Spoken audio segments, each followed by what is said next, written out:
আমার মা।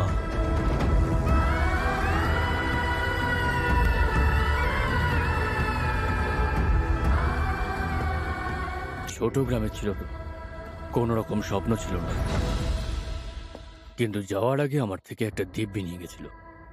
সেই দিব্যির জন্য আমি স্বার্থপর হতে পারি, কাপুরুষ হতে পারি, খুনি হতে পারি, ক্রিমিনাল হতে পারি, ভিলেনও হতে পারি। সেই দিব্যি পূরণের জন্য এটা যথেষ্ট কিনা আমি জানি না।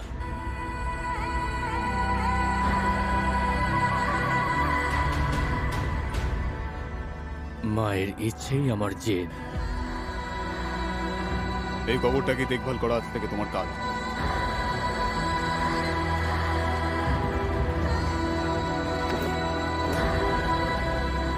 কাজ থামবে না। তোর এই লোকটাকে কেন লাগবে একটু বলবি? লোকটাকে আমার বাবা।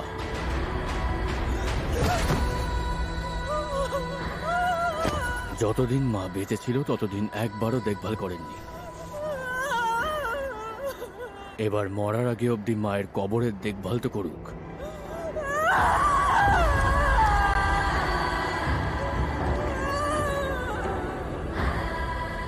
শুনেছিলাম একটা বায়ু আঁধি হয় আর সেই আঁধি ঝড় হয়ে ওঠে।